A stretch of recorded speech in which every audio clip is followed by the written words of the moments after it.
The San Joaquin Valley, one of the nation's most important agricultural regions, is dealing with growing water stress and a number of related environmental and public health challenges.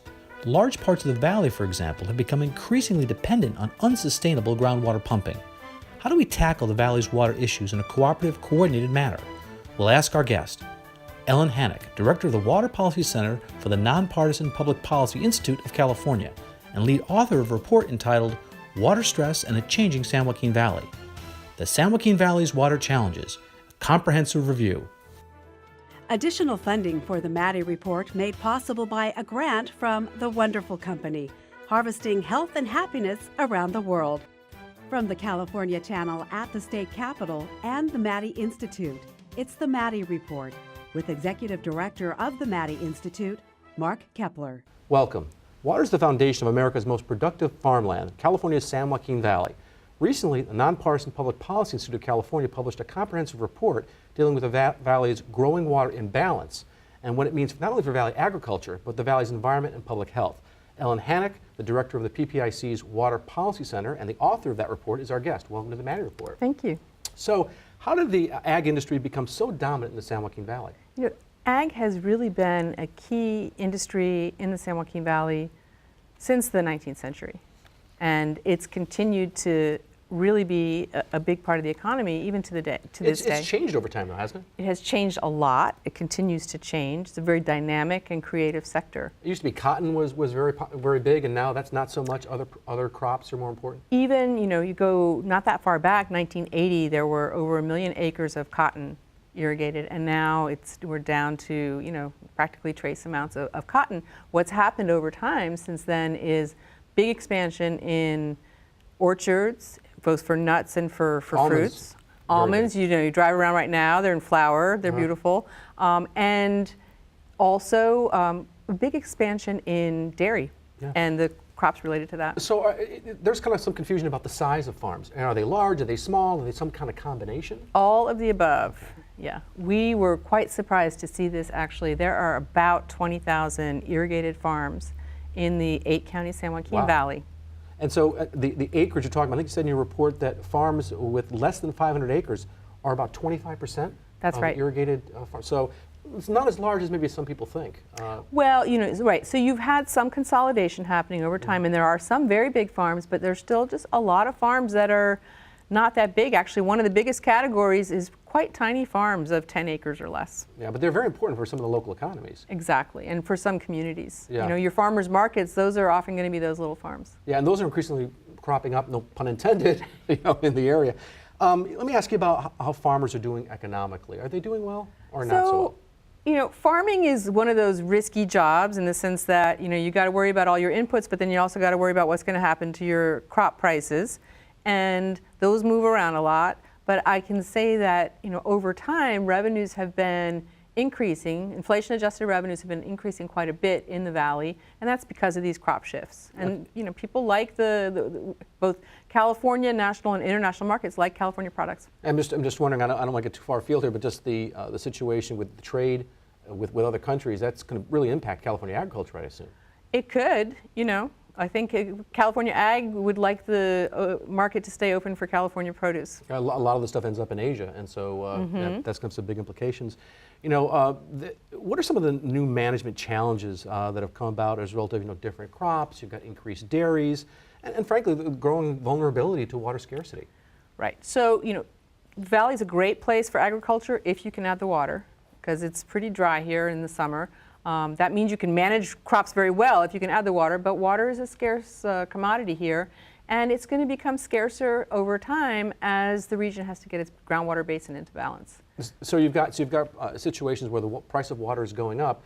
Farmers are making a decision, probably an economic decision, based on what's the most, the one that's going to produce the most money, most revenue per acre, I suppose. Right, and so definitely Valley Ag is becoming more water efficient, both in terms of the irrigation technology, but also how many dollars each drop of water is generating, and that's the crop choices especially. It also impacts, the stuff that we have in the valley. We have, vineyards, and we have, trees, and we also have just field crops. I assume that that's also an implication here with less water or water scarcity. Well, right. So it's kind of this trade-off because farmers have gone more toward the orchards and the vineyards because that generates a lot of revenue per unit of water, but you also cannot fallow that in a year where water's really tight. So during this recent drought, that was, a lot of farmers were really on pins and needles about that. Fortunately, many of them could pump extra groundwater, but still, you saw some of that land coming out of production. Because there's an investment once they get the tree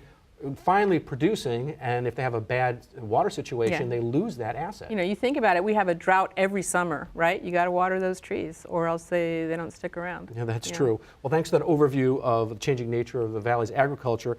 Up next, what about the issue of growing water scarcity? That conversation in a moment. This is the Maddie Report. Welcome back. I'm Mark Kepler with the Maddie Institute. One of the many challenges facing San Joaquin Valley agriculture is the issue of water scarcity. Perhaps it's the most important issue. Simply stated, the region has more productive farmland than local water supplies can support. So even importing water from elsewhere has not resolved the water issue. And there was a related problem of groundwater overdraft. We're discussing the valley's water issues with Ellen Hanak, a water policy expert with the PPIC. How has water management changed in the valley over time? So, you know, the valley is a great place to grow things if you can irrigate. And already back in the 1920s, folks had started to pump groundwater. Technology made some good pumping available, and you started to see this problem of more groundwater being taken out of the ground on average every year than the amount that gets naturally recharged from the rain and from being adjacent to rivers. So over time, this problem started leading to land sinking Subsidence, they call that. Subsidence, and that was actually one of the impetuses for some of the big projects that now deliver water from Northern California through the Delta to the valley. If you're on the west side of the valley, you see the Delta-Mendota Canal, California Aqueduct. On the east side, the Bryant-Kern Canal. Those are projects that are all part of getting surface water to places that were pumping more groundwater, and that's been helpful, but it just hasn't been enough. So you're talking in your report about this water balance or imbalance in the San Joaquin Valley. What are the numbers? Where does the water come from? And where does it go to in the valley? Right. So we looked for the last 30 years, and on average, what we found is that a bit over half, 56%, comes from local sources, and that means the water up in the Sierra coming down through all of the rivers on the east side, all the way, you know, down from the Kern all the way up to the San Joaquin, and then water that rainfall on the valley floor. That's 56%. That gets used directly. So more than half comes from local supplies. More than half, yeah, and that gets used both as surface water and that gets used as what we'd call sustainable groundwater, because some of it recharges the basins and people pump it out. About a quarter comes from imports, and that is water that comes down from Northern California through the Delta, through the pumps at Tracy, and then goes into canals and goes onto valley farmland. So the Delta is very significant. Very significant, a quarter on average of all the water that is used in the San Joaquin Valley. And then there's a little sliver that gets directly pulled out of the Delta, 6%, and then the rest, 13%, that is what we call groundwater overdraft. Yeah, and you're talking in your report about this diminishing groundwater reserves. What's happening in the valley? So groundwater overdraft is when you're taking out more than the amount that gets recharged, and what that leads to is the water table falls, so you have to pump deeper and deeper. That means some of the shallow wells go dry. It also can affect your water quality, because sometimes deeper water is not in as good shape. It also leads to land sinking, or what we call subsidence. So in some places you've got infrastructure that's being damaged by this. Canals, bridges, all all I've of that. also heard that you know, when the water is taken out, sometimes that formation can collapse, and so you lose that aquifer. Well, you lose some of that aquifer. We have ginormous aquifers in this valley, so you're not going to lose the whole thing. Okay, so what started this kind of accelerated overdrafting beginning around 2000? So it's been very dry. We just got through, I'm going to call it and say that we're pretty much through the latest drought, because it's been so wet this year. But we had 5 years of really dry conditions. But if you look, the whole last 15 years have been drier on average than any time since the 1920s. So there's just been less surface water available to recharge our groundwater basins. That's one. Second is that more water is now coming through the Delta and going all the way down to Southern California than before. And this is, fair and square, it's Southern California's water. They have contracts just like folks in the valley do for some of that water. But in the old days, they weren't taking it all. So the farmers were able to get that water. Farmers got it for next to nothing. And now about 500,000 acre-feet are going all the way down to Southern California. So this all resulted in the state law in 2014 regulating, managing groundwater. We were one of the last states to actually do that. We were the last Western state. The last, behind Texas. Yes, Okay, behind Texas. So what did that law do? So that law is very uniquely Californian in spirit because it's all about local control. What it says is that folks who are using groundwater at the level of individual groundwater basins have to get together, develop groundwater sustainability agencies to manage that groundwater, develop groundwater sustainability plans with a long-term plan for bringing that groundwater basin into balance and managing it sustainably, and then they got to implement that. Yeah, sustainability is the key word there, right? I mean, you Right. need something that's going to be able to last over time. Over time. So do you think the groundwater deficit can be closed? It can be closed. It's not going to be easy to close it. And you can think about filling that gap in two ways. One way is adding more water. So bringing in more water from, capturing more water from the Sierra, for example, or, potentially more imports. And then the other way is reducing the amount that you're pumping, so reducing use. And demand, and that can happen all kinds of ways, including changing the crops and those kinds of things. Yeah, but it's especially going to involve probably taking some land out of production. Okay. Well, thanks for discussing that issue of groundwater overdrafting. It's a pretty big issue. We'll have to keep an eye on that. Up next, we're going to talk about the environmental and health trade-offs of valley agriculture and what can be done to mitigate them. That conversation in a moment. This is the Maddie Report. Welcome back. I'm Mark Hebler with the Maddie Institute. Beyond water scarcity, there are a number of other issues and challenges for valley agriculture. One is the environmental and the other is public health. What are the trade-offs that we have to deal with when we're dealing with this in farming regions? Our guest is Hanak, director of the PPIC's Water Policy Center. And one of the issues here is water quality, particularly nitrate contamination after decades of fertilizer use and dairy manure on fields. How extensive is the problem and what can be done to address it? The problem is pretty extensive, especially in the southern part of the valley, the Tulare Basin, very much tied to where the dairies are right now.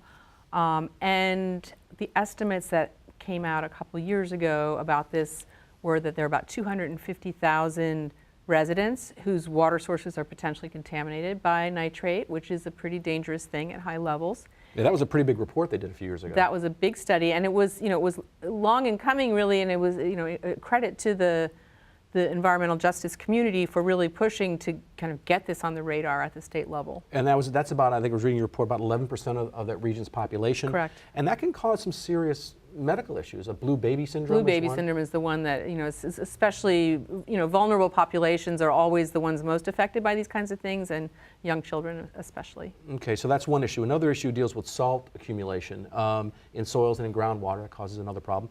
What's causing that, and how is the problem being addressed? So salt is one of those things, it's a tough one because some of it is just here. It's in the soil, it's in the water. It's naturally occurring. Naturally occurring. Now agriculture kind of can stir it up and mobilize it and accelerate that problem. We also import salt into the valley from the delta. So the same imports that are helpful from a water supply perspective, we're also bringing in some salt with that. Oh, that's interesting.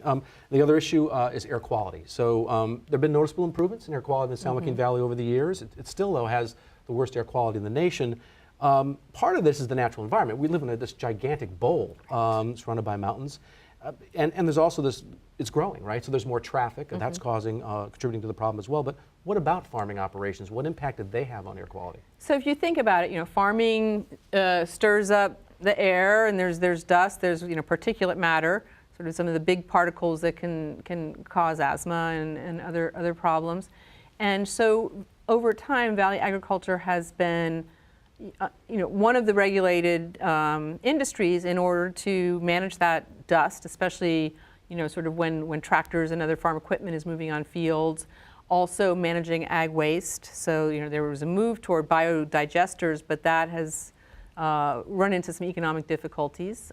So those are some ongoing things that farm managers have to really contend with. I was looking at this air quality issue a while ago and found that it's actually diesels in the valley. It's diesel engines that are causing the majority of the air quality problem. And so farms also, they've got diesel pumps Right. They're being retrofitted and changed out. Exactly. They've also got heavy-duty trucks and old tractors. I mean, some of these tractors, they literally are using these things for 30, 40 years. Sure. You know, they're going to be frugal with their I remember seeing, equipment. actually, I remember seeing, I was driving through the valley, and I saw a tractor that my dad had in the 1970s, and at that point, it was 20 years old. Right. So they drive them. They double use, classics. Right, Right. The good news is they're very efficient at using things and fixing them up and keeping them going. The problem is there's some air quality issues associated with that.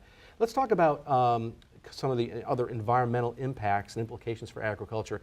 It's not uncommon in agricultural regions that commercial farming transforms the natural environment. It's done it here as well. In what ways? So you think about it, the valley floor has over 5 million acres of irrigated cropland at any given time, and in addition there's some fields that are lying fallow, so the combined footprint is even larger of agriculture. We've changed the way water moves. It doesn't move naturally through rivers anymore. We kind of bring it through canals and change the timing of it. So the land has changed, the water movement has changed, and that has been hard on the critters that live both in the rivers, in the wetlands, and in the upland areas in the valley. Yeah, it's interesting. I think I was reading somewhere that the soil in the valley, they actually rate soil, and the soil in the valley is among the richest, the best in the world. And so it's not surprising. You had great soil with water and sunshine, and you have the San Joaquin Valley. So what does the future hold when it comes to the balance of these interests between ag interests and conservation interests? Where's the future? So I'm an optimist about this, and I think that a lot of folks from the various sides of this issue really want to get to find common ground for ways that you can manage farms so that they're making money and also provide some benefits for the environment. And I think you're starting to see this in a number of places, sort of pilot work in where working lands, farmers are making some of their areas available for habitat. I think with water allocation, which is the trickiest and the one people fight over maybe the most, there are ways forward in terms of finding some kind of compromise solutions that get you multiple benefits, ideally. And we're going to talk about those in a moment, but thank you for talking about these environmental and public health trade-offs that we're dealing with. So we're going to talk about some possible solutions in a moment. This is the Maddie Report. Welcome back. I'm Mark Kepler with the Maddie Institute. So how do we balance the water needs of Valley's agriculture with the environmental needs of the region? What approaches show the most promise? We're talking with Ellen Hanak, a water policy expert with the nonpartisan Public Policy Institute of California. It seems to be kind of a simple supply and demand issue here. There's a basic imbalance between the Valley's local and imported water supplies and its water demands. So how do we close that gap? Well, you can close it in two ways. You can add some more supplies, or you can reduce demand. And my sense is that the solutions are going to vary across the valley because the extent of the problem is different. Some places have a bigger gap to fill than others. It's going to also depend on what kind of funds people can mobilize to add the supplies. Let's talk specifically about groundwater for a second. What are some of the ways that we can deal with this issue of groundwater overdrafting? So everyone across the valley is going to have to develop plans to manage their groundwater basins. Now, there are some basins where, if you look at the accounts... It's interesting you say the word accounts because I was just thinking as you're talking, it's a bank. It's a bank. It's a water bank. It's a bank. People need to think of it that water's way. down there. You got inflows coming in, and you got people taking water out. So it's very much, you have to think about it like a bank account. But there's been more being taken out than is going in. Right. So Recently. it's running a deficit, and so in places where you've got that deficit, people are going to have to over time plan on getting that bank account into balance. They don't have to do it overnight, but they're going to have to make serious progress. So the first key step is actually figuring out your numbers, and we don't have good math on all of the So we really don't know basins. how much water is there or how much it could hold. Well, Or do we have some idea, but what we don't know always is how much is coming out. Who's taking, how many straws are in the basin, and how much is coming out, and how much is actually actively being put back in. And that accounting has to get better. So no, they didn't have to, prior to this law, they didn't have to report that. They didn't have to report it. They didn't have to even measure it. So in some places, they haven't been measuring that. And they're going to have to do that. Some places are ahead of others on that, I would say, across the valley. So how do you suggest we manage the groundwater reserves then that we do have?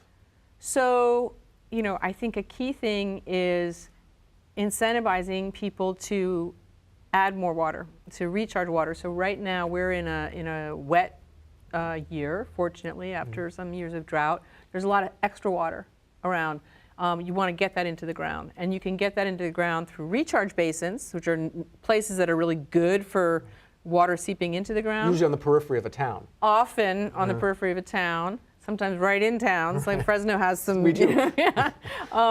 But you want to make sure you manage those and you protect those areas so that they're available for that. But then you also need to use farmland, because there's a lot of it. There are 5 million acres out there. A lot of that is on soils that are good for recharge. So it could be fallowed farmland that you use for recharge? Could be fallowed, or you can also use during the winter and early spring, when it's not the growing season yet, you can use the cropland as a place to recharge. Seems to make a lot of sense. Yeah. So acknowledging there's no silver bullet here, what needs to be done to erase the valley's overall water deficit? What are some options? I mean, I think one thing you talked about were trading programs and those kinds of things. So I think you have to look at there's some options for expanding the pie, and that includes capturing extra runoff. That's an option that's going to help. There are some ways to repurpose water. So oil down in Kern County, on the east side of Kern County, there's some oil wells that have water that looks like it's probably of sufficient quality for certain kinds of agriculture. That adds to the pie. Different ways like that. And then for the part about managing demand and reducing use, if you have trading among farmers, you can reduce the costs of reducing demand, because some fields are just more productive than others, and that farmer might be willing to take some funding in exchange for making his water or her water available to somebody else. Any suggestions on dealing with the water and air quality challenges? So this is going to be a key thing where kind of looking for cooperative ways to manage this is important, because we're, just to give you a big picture idea of the numbers, as much as 500,000 acres of cropland could come out of production over time in order to bring the water balance into, get the water bank into balance. And that is, looking at maybe 10% of all irrigated acreage. If that's just left there to sort of to be dust, that could be bad for the air quality. But if you manage some of that for habitat, that could be, you could get some ecosystem benefits. You might be able to use some of it for solar. People are looking at that. So there are ways for farmers to get benefits out of it, and for other benefits for air quality and for habitat. We've only got about 30 seconds left. I want to ask this one last question. You argue in your report that local and regional institutions are ill-equipped to develop effective solutions for the region, and you said that state and federal agencies often don't coordinate, or sometimes are even at cross purposes. So what are the challenges and opportunities with better coordination and cooperation? So it's clear that cooperation and coordination are going to be key to making all of these things work, taking it up really to the next level. I think folks in the Valley are starting to realize that, but they still need to really figure out, how they're going to make that work at the local level. Well, I want to thank our guest, Alan Hanak, with the Nonpartisan Public Policy Institute and director of their Water Policy Center, for joining us. If you want to stay current with state and local politics, you can log on to our website at maddieinstitute.org. This is Mark Kepler for the Maddie Report. Thanks for joining us. The views expressed in the Maddie Report are those of the individuals participating in the program and do not necessarily reflect those of the California Channel or the Maddie Institute. If you'd like to share your thoughts about the points and opinions expressed on the Maddie Report, visit our website at maddieinstitute.org.